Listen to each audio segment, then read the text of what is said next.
Bangladesh councillor সমাবেশ আজকের এই আয়োজনে আমাদের মাঝে রয়েছে মঞ্চে উপবিষ্ট আমাদের প্রধান অতিথি, সম্মানিত অতিথি, এবং উপস্থিত রয়েছেন আমার সামনে ইলেকট্রিক মিডিয়া এবং আমার সংগ্রামী ভাই ও বোনেরা, কাউন্সিলর, সারা বাংলাদেশের কাউন্সিলর যারা এই নিশীথী রাতের মধ্যে যারা এখানে উপস্থিত হয়ে সবাইকে জানাচ্ছি আমার সংগ্রামী সালাম ও শুভেচ্ছা।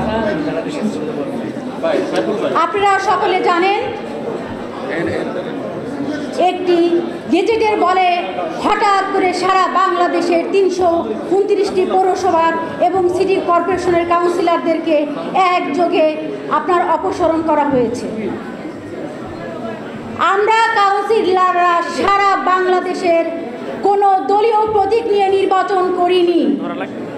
আমরা কোনো কাউন্সিলররা কোনো দলের মনোনীত নই। আমরা কাউন্সিলররা জনগণের দ্বারে দ্বারে গিয়ে ভোট ভিক্ষা করে আমাদের সেবা পৌঁছে দিয়ে তার বিনিময়ে, ভালোবাসার বিনিময়ে আমরা কাউন্সিলর হয়েছি। আজ আমাদেরকে অপসারণ করা হয়েছে, আমাদের সাথে বৈষম্য করা হয়েছে। আমরা চাই বর্তমান সরকার বৈষম্যহীনের কথা বলে। আমরা চাই আমাদের জনগণের যে ভালোবাসার বিনিময়ে আমাদের ভোট দিয়ে যে নির্বাচিত করেছে, সেই ভোট তাদেরকে ফিরিয়ে দিয়ে আমাদেরকে পুনর্বহাল করা হোক।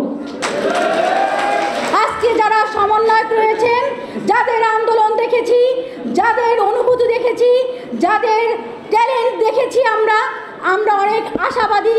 আজকে তারা এখানে উপস্থিত হয়েছেন, আমাদের ডাকে সাড়া দিয়েছেন। বিভিন্ন জেলা থেকে কাউন্সিলররা এখানে উপস্থিত হয়েছেন শুধুমাত্র একটা বুক ভরা আশা নিয়ে যে আমাদেরকে পুনর্বহাল করা হবে। আমরা সকাল থেকে রাত পর্যন্ত আমরা সেবা দিয়ে থাকি, যেখানে কিনা আমার প্রত্যেকটা পৌরসভাতে আপনার যারা দায়িত্বে আছেন এখন, তারা কি করে জনগণের দরদ বুঝবে, কি করে তারা জনগণের অনুভূতি বুঝবে। জনগণ কাউন্সিলরকে যতটা কাছে গিয়ে পায়, যতটা তাদের অনুভূতি খুলে বলতে পারে, যতটা তাদের পাশে গিয়ে তাদের দুঃখের সুখের কথা বলতে পারে, কখনোই একজন প্রশাসক, কখনোই একজন কর্মকর্তার পক্ষে সেই সেবা দেওয়া, সেই ভালোবাসা দেওয়া সম্ভব না। আমরা চাই আজকের যে সরকারের উন্নয়ন, এই উন্নয়নের সাথে আমরাও অংশীদারিত্ব রাখতে। আমরা চাই এই স্থানীয় সরকার কখনোই উন্নয়ন করতে পারে না, জাতীয় সরকার কখনোই উন্নয়ন করতে পারে না স্থানীয় সরকার প্রতিনিধিদের পিছনে ফেলে। কারণ তাদের উন্নয়ন, তাদের সেবা আমরা প্রতিটি দ্বারে দ্বারে, প্রতিটি দৌড়ে দৌড়ে আমরা পৌঁছে দেই।